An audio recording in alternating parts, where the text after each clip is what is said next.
বন্ধুরা, আপনারা জানেন আজকে তো খুব বিশেষ দিন, সেটা হচ্ছে ইংরেজি বছরের পহেলা দিন। তাই সবাইকে জানাই হ্যাপি নিউ ইয়ার। এই বছরের প্রথম দিন থেকে শুরু, সবাই যেন ভালো থাকেন, সুস্থ থাকেন, এই কামনা করি। আজকে আমি আপনারা দেখেই বুঝতে পারছেন আজকে বছরের পহেলা, অতএব ভালো মন্দ খাওয়ার দিন। তাই আজকে রেসিপি নিয়ে এসেছি আলু দিয়ে চিকেনের ঝোল। আমি এখানে 1 কেজির মতো চিকেন নিয়েছি। চিকেনটা ভালো করে পরিষ্কার করে নিয়েছি। এরপরে চিকেনের মধ্যে আমি দেবো টক দই দিয়ে মাংস যদি মাখানো হয়ে কিছু 10-15 মিনিটের মতো মেখে যদি করে রেখে দেওয়া হয়, তাহলে কি মাংসটার টেস্টটাই আলাদা হয় এবং মাংসগুলো ছেড়ে যায় না। তার জন্য আমি মেখে দই দিয়ে ভালো করে ম্যারিনেট করে রেখে দিলাম এটা 10 মিনিটের জন্যে।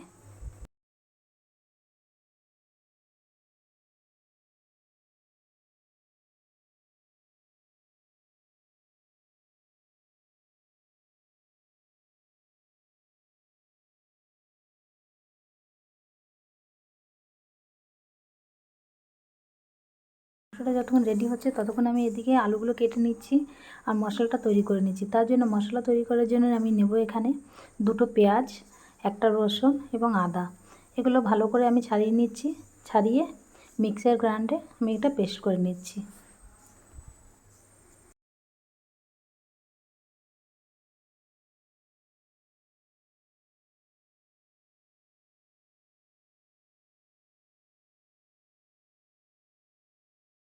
আমার সব পেস্ট করা হয়ে গেছে। আর অন্য যে জিরে ধনে যে মশলাগুলো, শুকনো লঙ্কা যে মশলাগুলো লাগবে, সেগুলো আমার আদার্স আমি গুঁড়ো করা রয়েছে।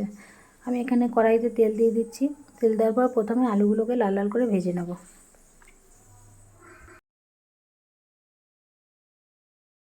আলু ভাজা হচ্ছে, ততক্ষণ আপনাদের সঙ্গে একটু গল্প করে নিই।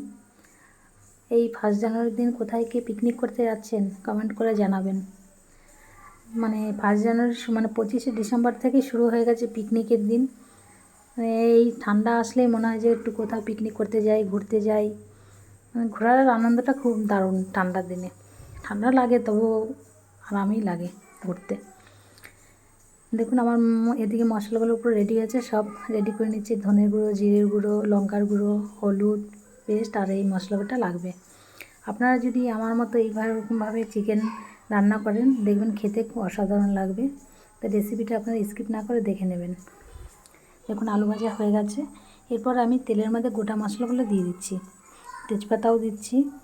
দেওয়ার পরে এটা একটু ভাজা ভাজা হয়ে গেলে আমি কুচানো পেঁয়াজ দিয়ে দেবো। আমি যে 2টো পেঁয়াজ রেখেছিলাম কুচিয়ে, সেই পেঁয়াজ দুটো দিয়ে এবার লাল লাল করে সুন্দর করে ভেজে নেব। আগের রেসিপি তো বলেছি, পেঁয়াজ তাড়াতাড়ি ভাজার জন্য একটু নুন দিয়ে দিলে তাড়াতাড়ি ভাজা হয়ে যায় এবং পেঁয়াজটা নরমও হয়ে যায়। দেখুন পেঁয়াজটা লাল লাল ভাজা হয়ে গেছে। এরপরে যে মশলাটা পেস্ট করে রেখেছিলাম, সেই মশলাটা দিয়ে আর একটু কষিয়ে নিচ্ছি। কষিয়ে নেওয়ার পরে এর মধ্যে দেবো জিরের গুঁড়ো, তারপরে দেবো ধনের গুঁড়ো, তারপরে দেবো শুকনো লঙ্কার গুঁড়ো, তারপরে দেবো হলুদ গুঁড়ো। এগুলো দিয়ে আর একটু নেড়ে চেড়ে নেব।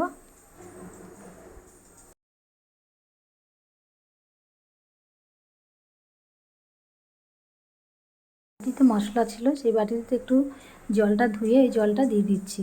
তারপরে দেবো স্বাদ মতো নুন।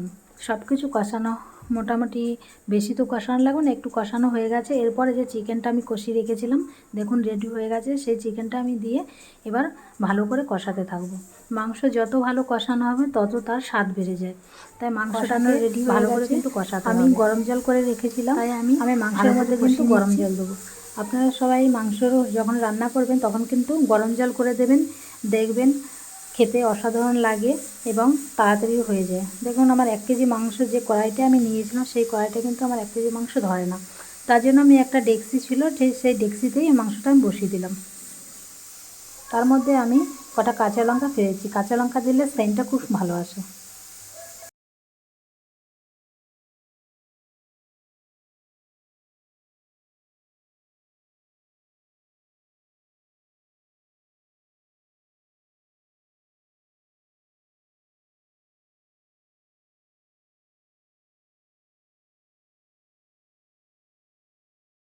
দেখুন মাংসটা অনেকটা হয়ে এসছে।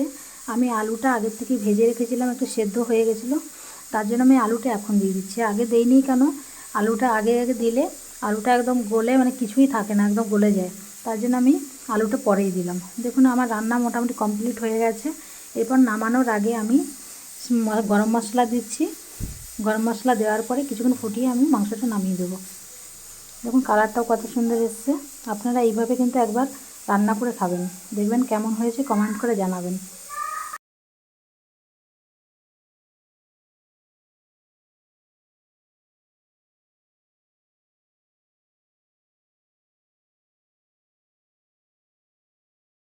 দেখুন পুরো আমার রেডি হয়ে গেছে। এবার নামানোর আগে আমি ধনেপাতা কুচি দিয়ে দেবো। শীতের দিন মানে ধনেপাতার অভাব নেই। একটু মাংসতে যদি একটু ধনেপাতা দেওয়া হয় তাহলে কিন্তু সেন্টটা খুব ভালো আসে। আজকের মাংসের রেসিপিটি যদি আপনাদের ভালো লেগে থাকে অবশ্যই কমেন্ট করে জানাবেন কেমন হয়েছে, আর শেয়ার করতে ভুলবেন না। আর ফেসবুক থেকে যদি দেখেন প্লিজ একটু ফলো করে দেবেন, আর ইউটিউব থেকে যদি দেখেন তাহলে একটা সাবস্ক্রাইব করে দেবেন। বলছি নতুন বছরের শুভেচ্ছা রইল সবাইকে। সবাই ভালো থাকেন, সুস্থ থাকেন। নমস্কার।